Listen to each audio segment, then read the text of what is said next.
हाय, hello, नमस्कार. आज आपल्याला बघायचे आहे ड्रॅगन फ्रूटचे फायदे, जे पावसाळ्यामध्ये सुरुवातीला जून ते नोव्हेंबर यामध्ये याचा सीझन असतो. सुरुवातीला फ्रेश असं ड्रॅगन आपल्याला भेटतं. या ड्रॅगनचे भरपूर फायदे आहेत, जे आपल्याला आजच्या या व्हिडिओमध्ये बघायचे आहे. ड्रॅगनचे भरपूर फायदे बघायचे, ते कापायचं कसं, ते खायचं कोणत्या वेळेस, ही सर्व माहिती मी तुम्हाला याच्यामध्ये सांगणार आहे. तर व्हिडिओ कुठे स्किप न करता संपूर्ण बघा आणि याचे फायदे तुम्ही ऐकून नक्कीच आश्चर्यचकित होणार आहात की खरंच या ड्रॅगनचे किती सारे फायदे आहे की जे आपण इतर मेडिसिनमध्ये पैसे घालून आपल्या शरीराला वाया घालवतो. तर आपण सिजनेबल असे फ्रूट्स खाऊन आपल्या शरीरातील बरेचसे आजार दूर केले पाहिजे. चला तर मग व्हिडिओला सुरुवात करूया. बघा, हे सगळ्यात अगोदर जे ड्रॅगन आहे ना, स्वच्छ पाण्याने धुवून घ्यायचं आहे. याच्यामध्ये जी धूळ असते ना, ही बाहेरून बसलेली, ही सगळी धूळ याच्यामध्ये निघून जाते. म्हणून या अगोदर असं स्वच्छ धुवून घ्यायचं आहे. हे बघा, या ड्रॅगनमध्ये आहे ना अँटीऑक्सिडंट असतं, व्हिटॅमिन सी असतं की जे त्वचेसाठी खूप चांगलं असतं. आणि दुसरी गोष्ट म्हणजे ही हृदयरोगासाठी खूप चांगली गोष्ट आहे की हृदयरोगाचा ज्यांना त्रास आहे, जे याच्यामधले जे घट आणि गुड कोलेस्ट्रॉल ठेवतात आणि बॅड कोलेस्ट्रॉल कमी करतात. म्हणून हे हृदयरोगांच्या पेशंटसाठी देखील खूप छान आहे. आणि विशेष म्हणजे याच्यामध्ये अजून डायबेटिक पेशंट देखील सुद्धा हे अतिशय उत्तम प्रमाणात घेऊ शकतात की डायबेटिक पेशंटनी जर हे फळ घेतलं तर त्यांची रक्तातील साखरेची पातळी नक्कीच कमी होते. साखरेची पातळी कमी करण्यास ही घटक मदत करते. याच्यातल्या ज्या काळ्या बिया असतात ना, छोट्या छोट्या, त्या काळ्या बिया आपले स्किन टोन प्रॉब्लेम, आपल्या चेहऱ्यावरील सुरकुते, आपल्या चेहऱ्यावरील मुरूम आणि केसांची जी पातळी कमी झालेली असते वाढण्याची आणि केस घनदाट करण्यास, अशा सर्व प्रॉब्लेमवर एक सोल्युशन म्हणजे हे सीझनेबल ड्रॅगन फ्रूट्स, जे आपण नक्की खायला पाहिजे. आता बघूया आता हे कापायचं कसं. हे बघा, अलगद निघून येतं ते. वाव, काय सुंदर याचा कलर आहे, बघू शकता किती मस्त कलर आहे. यातल्या ह्या ज्या बिया आहेत ह्या खूप फायदेशीर, ड्रॅगन फ्रूट खूप फायदेशीर आहे. अशा पद्धतीने कट केल्यानंतर बघा, कट केल्यानंतर याच्यामध्ये जे आहे हा असा चाकू फिरवायचा. बघू शकता, अलगद त्याचा पल्प इतका सॉफ्ट असतो ना की तुमचं आपले जे आहे हे बघा अलगद निघून येतं.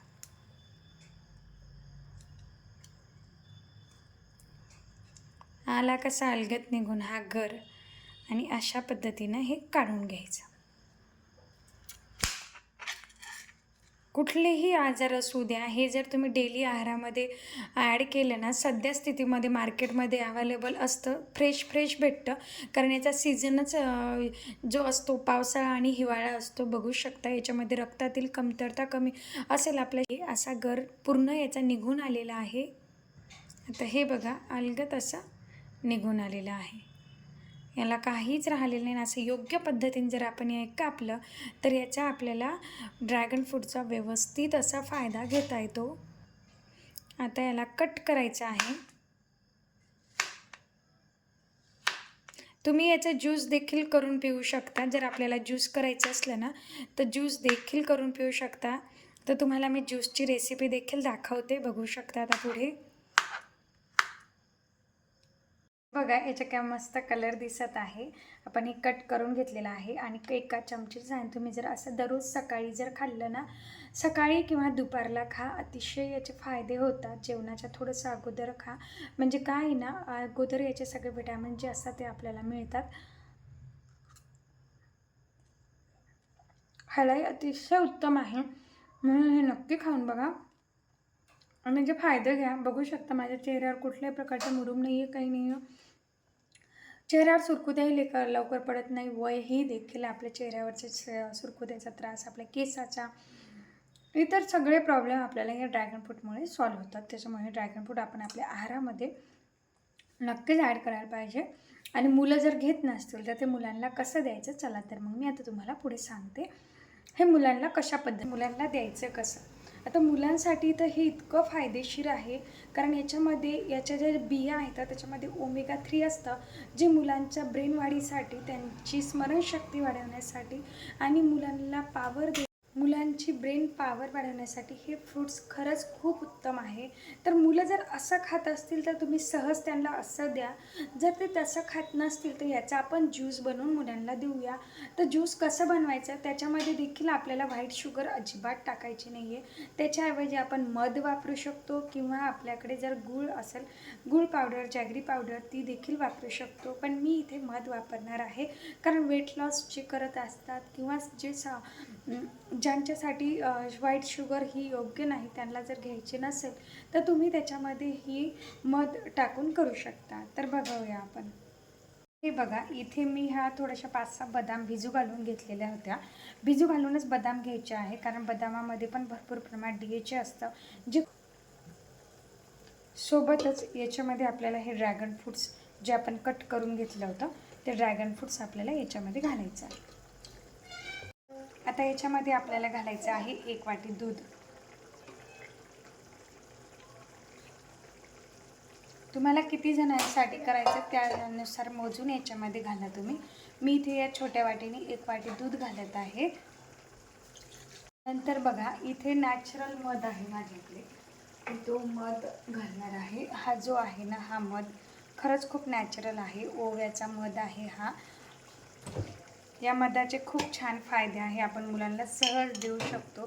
जर त्यांना कुठलीही व्हाईट शुगर आपल्याला द्यायची नसेल तर आपण त्याच्याऐवजी बऱ्याचशा गोडाच्या पदार्थामध्ये तुम्ही हा मध वापरत जा, जेणेकरून आपलं आरोग्य हे खूप चांगलं राहील आणि भविष्यात आपल्या मुलांनासुद्धा डायबेटिक हा त्रास होणार नाही.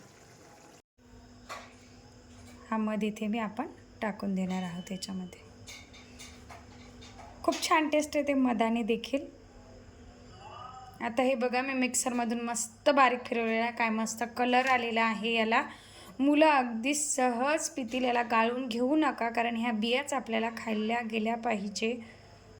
आता जे आपण मिक्सरमधून फिरवून घेतलं होतं ना, एक ग्लास घ्यायचा, मस्त ग्लासमध्ये सर्व करायचं. हे बघा, इथे मस्त असा आपलं ड्रॅगन फ्रूटचा ज्यूस इथे तयार झालेला आहे. मुलं अगदी हे सहज पिऊन जातील, की मुलांना जर दिलं त्याचा खूप फायदा येतो. आपल्या मुलांनाच देखील खूप फायदा होतो आणि आपल्या घरात सर्वांनाच जर आपण हे ज्यूस या दिवसात दिलं तर याचे भरपूर फायदे, कारण या दिवसात आपल्या शरीरामध्ये जी आहे रोगप्रतिकारक शक्ती कमी होते आणि आपल्या रोगप्रतिकारक शक्ती वाढवणारे फ्रूट्स किंवा भाज्या आपण या दिवसात घेतल्या पाहिजे आणि मुलांना देखील दिल्या पाहिजे.